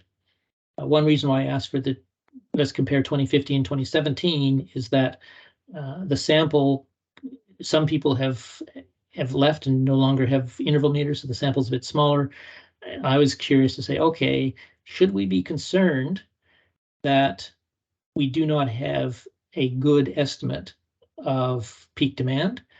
And that comparison of the two, which is going to be affected not only by the disappearance of some of the interval meters, but also by random factors like changes in weather, changes in overall demand. it shows a lot of consistency. So to the extent we don't have full data. There's some comfort there that what we've got is a good basis for estimating the load shape and therefore the peak of the class. Yeah. I just want to add to that, John, if you don't mind. So, Mitch, we have for our power class customers, like our large industrial customers, our large oil fields, and our resellers, of course, you in the city of Saskatoon, we do have you connected to MV90 meters. So we do have your interval data. So for power class customers, large oil field, and resellers, we do have coincident peak data, and we have many, many years of it. So there's no uncertainty surrounding the coincident peaks and the profiles for those classes of customers.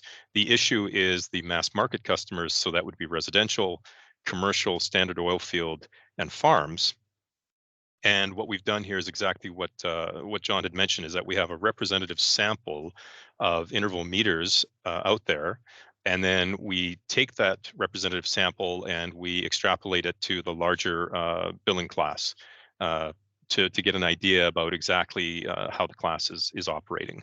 So the issue is that while we're transitioning to AMI, once we get more AMI meters installed and we feel comfortable with the data, the interval data that we're receiving from that system, then we can start to use those load shapes going forward with a greater level of confidence.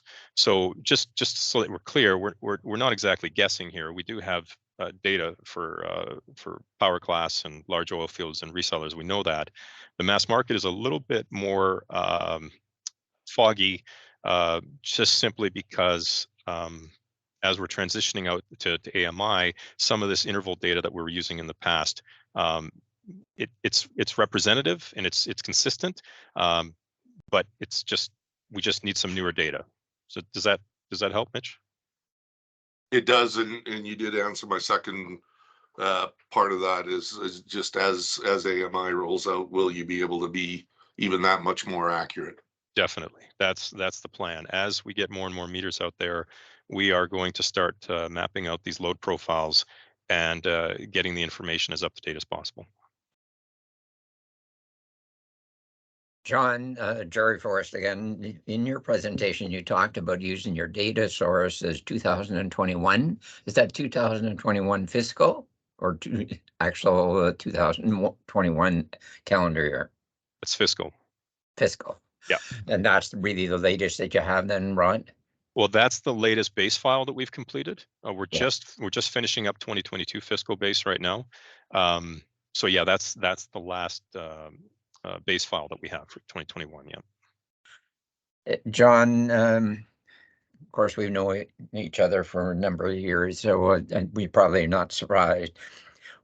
What I'm concerned about going forward, and it isn't specifically for this particular cost of service study and your methodology, and then the subsequent rate design, which we used to call rate phase 1 and phase 2. The issue for me is that this cost of service model will be probably implemented in 24. That is your recommendations if they are accepted, and they would apply through to 2029. And as we well know, as a result of the federal government's policies and initiatives to move SaskPower towards net zero 2035, we also, I don't think it would be a surprise to anyone that for SaskPower to get to that objective of net zero 2035 is not likely to happen. But certainly from our point of view, there's a high cost of decarbonization. And we will be moving through it through the 24 to 29 year. And I just challenge you to use your bright mind to think about when you're recommending changes here that you take into consideration that the universe is likely going to change dramatically over the next few years. We have the electric vehicle policy that the government of Canada has also implemented, which is not going to decrease the demand. It's likely going to increase the demand. And how is all of this going to flow through so that ensuring the customers at the end of the day, whether it's the large industrials or the small domestic consumers, are paying the right signals or have the right signals so they can make the right decisions as to how they use their electricity? Good point, Jerry. And I will make a generic comment and I'll make a self-serving comment. The generic comment is, yes, there are changes. You make reference to price signals, and that's where so the comments around the Berry correction, which were not really Berry correction specific, but getting more in line with the true costs, getting better price signals, is getting rid of the Berry correction is one thing in that direction. More can be done around rate design. But what I think your concern is, you're getting one cost of service study being done now, which becomes the base, even if things change. And of course, the self-serving comment is, well, SaskPower may need to get somebody to do a review of the cost of service study sooner than 5 years, whoever that may be. But I think more practically, it's worth a discussion with SaskPower of how do they monitor things over the 5-year period, because what most utilities do is say it is not uncommon to sort of do an update to cost service study every 5 years. And it's usually done in other jurisdictions. They only have rate applications every several years. So you do one with part of a rate application. But at the same time, from a legitimate regulatory perspective, you want to monitor and say, well, we may have to do an update sooner if the fundamentals change. And remember, what we at Allenkus are dealing with is the model. To the extent that the input data changes, that model will be updated, and that may changes in the rates, and those changes in the rates may address your concerns, right? Because you're not updating the design of the model, but you're updating the data into the model. And I think, Rod, you made reference to, you've got a target range and you keep moving toward that. I believe that's based on your updated data in the cost of service model. And so some of that's going to be picked up.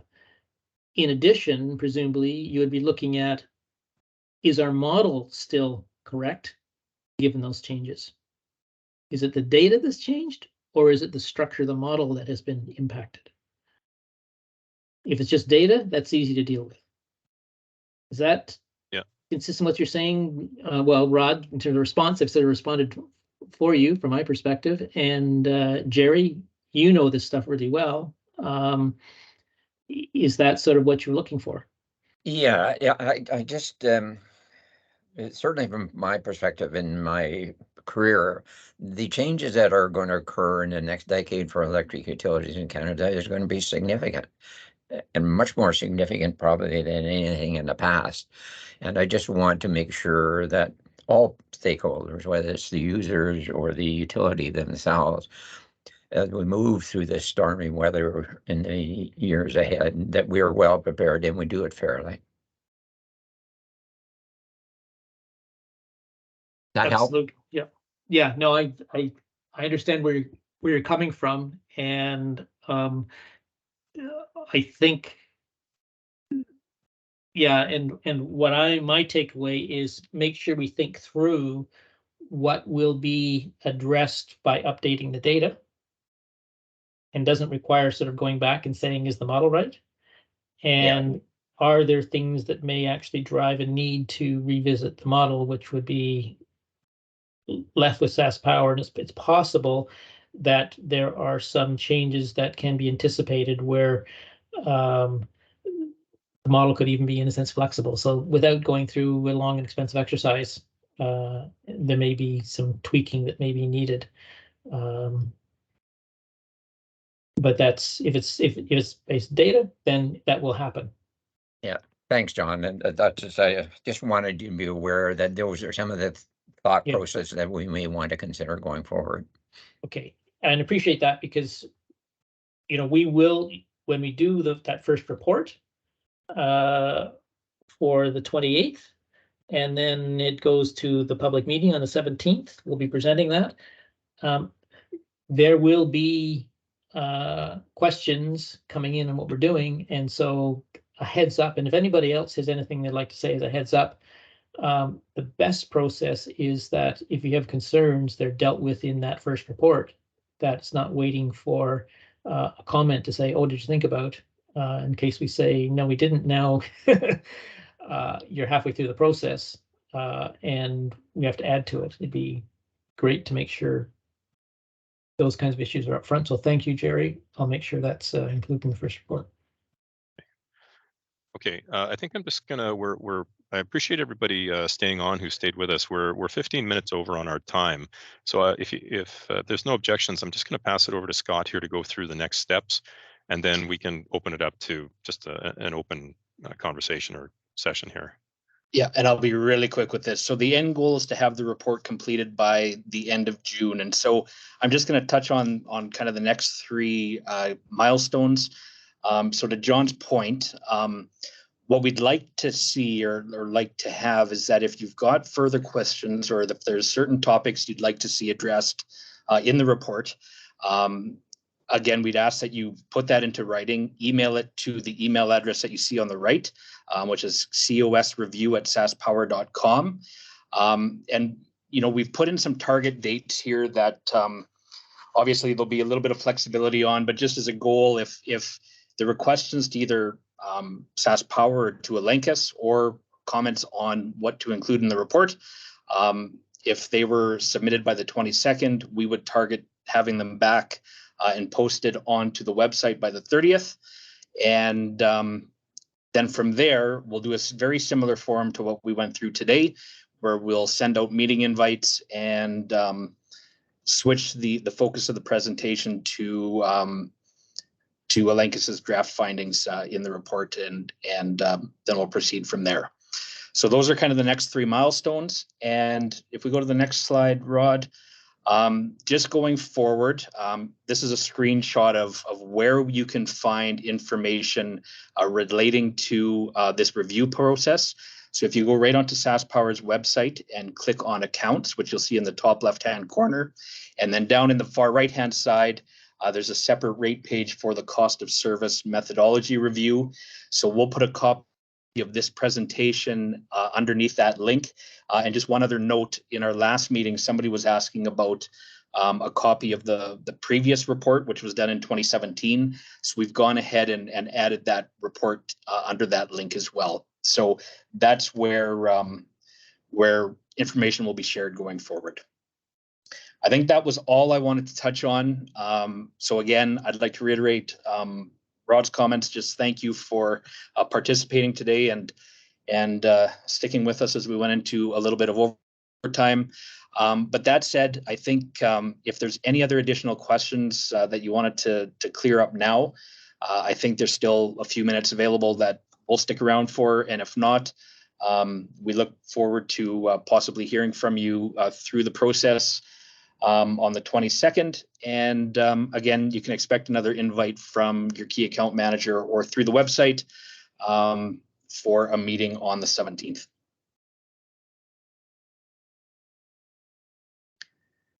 We'll kind of pause for just a couple minutes to see if any other questions come. And if not, again, thank you, and we'll chat again soon. Yeah, and I'll add my thanks for your tolerance as I ran us over time, because this stuff is probably more interesting to me than anybody else on the call. So thank you for sticking with it as I drove us a little bit over time. Rod and Todd, John, very well done. Thanks. Thank you, Jerry. Thank you. I'm not seeing any questions or anybody raising their hand here, so if no one has any questions, I think that'll be it. Right. So thank you very much, everybody. Thanks, John, and everyone who attended. Okay. And we'll see you next time. Bye for now, and we will be getting together again next time. And I think it's going to be in person. I finally get back out to see the beautiful province. We might do it again in this format, John. I think. Okay, Well, we'll see. We'll discuss that one. okay, whichever. It's Okay. the post-COVID world. We're all staying virtual, Yeah. right? Yeah. Exactly. Don't fly those airplanes. Okay. Okay. Bye. Thanks, John. Okay, Take care. bye-bye.